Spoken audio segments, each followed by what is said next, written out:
चलिए जी बच्चों, हम लोगों ने अभी तक जितना भी डिस्कशन किया है उस डिस्कशन को हम लोग समराइज करते हैं, क्योंकि अब हम लोग जो है यंग्स डबल स्लिट एक्सपेरिमेंट पढ़ेंगे। और यंग्स डबल स्लिट एक्सपेरिमेंट में जो हमारे पास में दो सोर्सेस होते हैं, ये दोनों सोर्सेस का एम्पलीट्यूड सेम होता है। तो अब हम लोग जो है इंटरफियरेंस ही पढ़ेंगे of coherent sources of same amplitude, और ये हम लोगों को काफी सिंपल पिक्चर दिखाएगा, जिसके अंदर में खास बात यह है कि ये बहुत ही अच्छा ऑब्जर्वेबल रिजल्ट देगा। आपको यदि ऑब्जर्वेबल रिजल्ट चाहिए for very good observable results, अगर आपको बहुत अच्छे ऑब्जर्वेबल रिजल्ट चाहिए तो आपको सेम एम्पलीट्यूड मानना चाहिए। इससे क्या होता है, कंट्रास्ट बहुत शानदार मिलता है, बेहतरीन कंट्रास्ट मिलता है, गुड कंट्रास्ट मिलता है। इसके अंदर बहुत ही बेहतरीन कंट्रास्ट मिलता है, और इस कंट्रास्ट को देखने के लिए एम्पलीट्यूड का सेम होना बहुत जरूरी है। अब हम बहुत ही सिंपल तरीके में समझेंगे कि जब दो वेव्स आपस में इंटरफियर करती हैं तो किस तरीके से उसका पाथ डिफरेंस इन दोनों के इंटरफियरेंस के ऊपर डिपेंड करता है।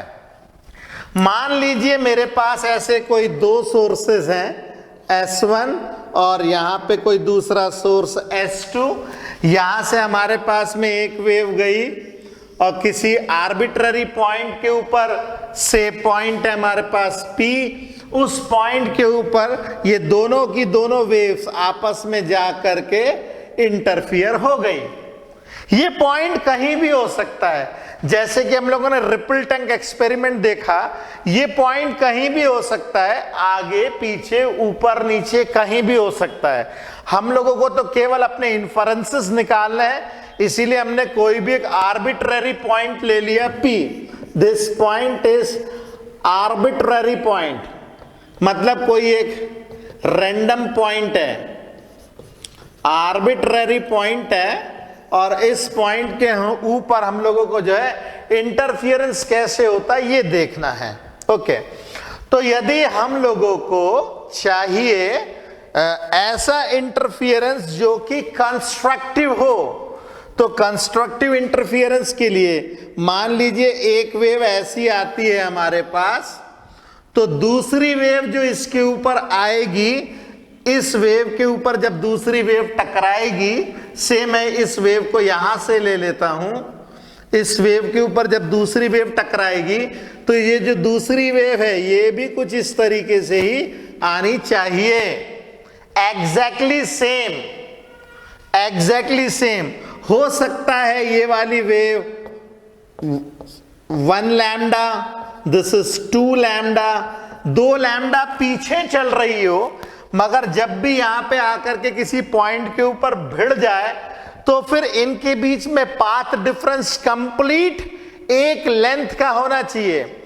इसके लिए ये वेव आगे पीछे हो सकती है, मतलब एक वेव जब इस तरीके से एक वेव आई तो दूसरी वेव भी ऐसी आनी चाहिए, दोनों की दोनों वेव एक साथ ऐसी आए और इस तरीके से चले। जब दोनों की दोनों वेव एक साथ चलेंगी और इंटरफियर करेंगी तो उसे कंस्ट्रक्टिव इंटरफियरेंस कहते हैं। हाँ, ऐसा हो सकता है कि एक वेव जब चली तो n नंबर ऑफ वेव्स बनी और दूसरी वेव बाद में स्टार्ट हुई, मगर ये वेव एक साथ ऊपर होनी चाहिए और एक साथ नीचे होनी चाहिए, तभी ये कंस्ट्रक्टिव इंटरफियरेंस होगा। तो अगर आपको कंस्ट्रक्टिव इंटरफियरेंस चाहिए तो इसके लिए जो पाथ डिफरेंस है, पाथ डिफरेंस जो है वो या तो एक वेव का होना चाहिए, या तो 2 वेव का होना चाहिए, या तो 3 वेव का होना चाहिए, एंड सो ऑन। इस तरीके से कितना भी पाथ डिफरेंस हो, मगर वो 1 कंप्लीट वेव का होना चाहिए। एक वेव ऐसी चली आ रही है और दूसरी वेव ऐसी चली, बाद में भी स्टार्ट हुई तो भी कोई दिक्कत नहीं है, मगर एक साथ स्टार्ट हो एक साथ खत्म हो। अब चूंकि वो कोहेरेंट सोर्सेज हैं और एम्पलीट्यूड भी सेम है, तो जब ये आपस में इंटरफियर करेंगी इस तरीके की वेव्स, तो इसको मैक्सिमम एम्पलीट्यूड मिलेगा। तो मैक्सिमम एम्पलीट्यूड इसमें जितना इन दोनों का एम्पलीट्यूड है वो सीधे सीधे ऐड हो जाएगा। तो path difference 1 lambda, 2 lambda, 3 lambda and so on, you can say this is n times lambda, and n lambda is equal to, या ऐसे भी हो सकता है पाथ डिफरेंस 0 भी हो सकता है। तो यहां पे n की वैल्यू क्या होगी, n की वैल्यू होगी 0, 1, 2, 3 एंड सो ऑन। इस तरीके से हम इसका पाथ डिफरेंस ले सकते हैं, ठीक है। तो ये कंडीशन हो गई कंस्ट्रक्टिव इंटरफियरेंस की, ये हमारे लिए कंस्ट्रक्टिव इंटरफियरेंस की कंडीशन हो गई। तो कंस्ट्रक्टिव इंटरफियरेंस के लिए, फॉर कंस्ट्रक्टिव इंटरफियरेंस जो हम लोगों को कंडीशन मिलेगी, path difference is equal to n lambda के बराबर हम लोगों को मिलेगा। Path difference is equal to n lambda. मगर वहीं पे जब डिस्ट्रक्टिव इंटरफियरेंस होगा, फॉर डिस्ट्रक्टिव इंटरफियरेंस,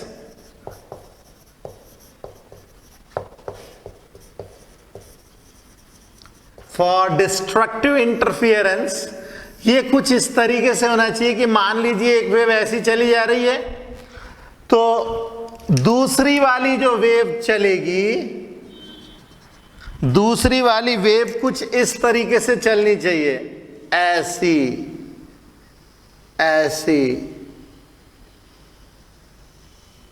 जस्ट इसका मिरर इमेज। इसका मतलब ये है कि इन दोनों वेव्स के बीच में जो पाथ डिफरेंस होगा, इन दोनों वेव्स के बीच में जो पाथ डिफरेंस होगा वो आधी वेव का होगा, हाफ वेव का।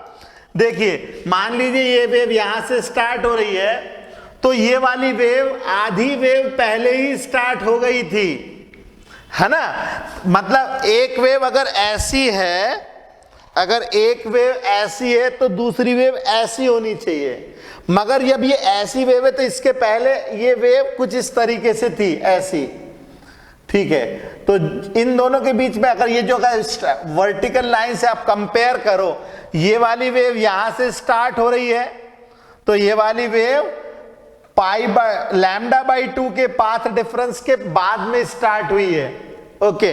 तो ये कुछ इस तरीके से हम लोग कर सकते हैं। इसके बीच में जो पाथ डिफरेंस होगा वो होगा लैम्डा बाई 2, या जैसे आधी वेव, या 1.5 वेव, या 2.5 वेव, या 3.5 वेव, मगर जो भी होगा वो इस तरीके से होगा कि लैम्डा बाई 2 का पाथ डिफरेंस फाइनली इसके ऊपर आना चाहिए। तो डिस्ट्रक्टिव इंटरफियरेंस के लिए जो पाथ डिफरेंस होता है, इसके लिए जो पाथ डिफरेंस होता है वो होगा कुछ इस तरीके से, लैम्डा बाई 2 आधी वेव, 3 टाइम्स लैम्डा बाई 2 मतलब 1.5 वेव, और 5 टाइम्स लैम्डा बाई 2 मतलब 2.5 wave, and so on 7 times lambda by 2। इस तरीके से इसकी वैल्यू होनी चाहिए। तो जनरल वैल्यू हम लोग कैसे लिखे, तो जनरल वैल्यू कुछ इस तरीके से लिख सकते हैं, path difference will be equal to, इस केस में पाथ डिफरेंस होगा 2n plus 1 lambda by 2, 2n plus 1 lambda by 2। अब हम इसके अंदर में n की वैल्यू 0 रखेंगे तो ये मिल जाएगा, 1 रखेंगे तो 3/2 मिल जाएगा, 2 रखेंगे तो 5/2 मिल जाएगा, एंड सो ऑन। कुछ इस तरीके से हम लोग रख सकते हैं, ओके। तो यहां पे n की वैल्यू हम लोग क्या लिखेंगे, 0, 1, 2, 3 एंड सो ऑन। कुछ इस तरीके से पाथ डिफरेंस मिलेगा।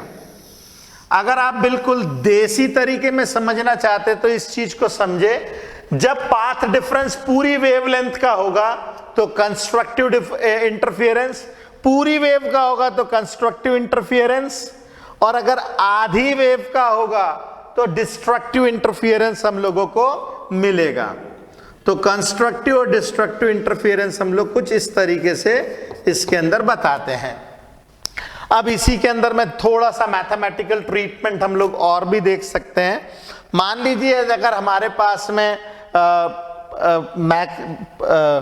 कंस्ट्रक्टिव इंटरफियरेंस और डिस्ट्रक्टिव इंटरफियरेंस के टाइम पे एम्पलीट्यूड भी हमारा सेम है ना, एम्पलीट्यूड भी सेम है, तो इस केस में जो रिजल्टेंट एम्पलीट्यूड मिलेगा हम लोगों का, रिजल्टेंट एम्पलीट्यूड हम लोग बोलते थे a प्लस बी, मगर इस केस में क्या होगा a प्लस ए, तो रिजल्टेंट एम्पलीट्यूड मिलेगा 2a, क्योंकि हम लोगों ने यहां पे लिया हुआ है सेम एम्पलीट्यूड का, सेम एम्पलीट्यूड को लिया हुआ है, इसीलिए हम लोगों ने b की जगह पे भी a लिखा है, जबकि यहां पे रिजल्टेंट एम्पलीट्यूड क्या मिलेगा हम लोगों को a माइनस बी। अब चूंकि मैंने b को भी a के बराबर लिखना है तो दिस इज 0। ये मुझे क्या मिलता है, ये मिलता है रिजल्टेंट एम्पलीट्यूड। रिजल्टेंट एम्पलीट्यूड कुछ इस तरीके से मिलता है। अगर वही चीज हम लोग मतलब आर मैक्सिमम हम लोगों को मिलेगा, ये आर मैक्सिमम मिलेगा ये, और आर मिनिमम जो मिलेगा ये मिलेगा ये 0। ओके, अब यहां पे कंट्रास्ट बहुत अच्छा देखने को मिलता है। मतलब जहां मैक्सिमम एम्पलीट्यूड है वहां पे फुल इंटेंसिटी, जहां पे मिनिमम इंटेंसिटी है या मिनिमम एम्पलीट्यूड है सीधे 0 एम्पलीट्यूड मिलेगा। मतलब यहां पे नो लाइट वाली सिचुएशन आ जाएगी, ये हमारे पास में आ जाएगी नो लाइट वाली सिचुएशन, और यहां पे मैक्सिमम इंटेंस लाइट। और यही कारण था, हम लोग स्टार्टिंग में बोल रहे थे कि अगर आपको कंट्रास्ट बहुत अच्छा चाहिए तो इसके लिए आपको सेम एम्पलीट्यूड के सोर्सेज लेना बहुत जरूरी है। सेम एम्पलीट्यूड के हम लोग अगर सोर्सेज लेंगे तो हम लोगों को बहुत अच्छा जो है कंट्रास्ट देखने को मिलेगा। कुछ जगहों पे लाइट मिलेगी, कुछ जगहों पे एकदम अंधेरा मिलेगा, और यही यंग्स डबल स्लिट एक्सपेरिमेंट की बहुत खूबसूरती है, जिसके अंदर में हम लोगों का एम्पलीट्यूड कुछ इस तरीके से मिलता है। ओके, कुछ जगहों पे मैक्सिमम तो कुछ जगहों पे एकदम 0।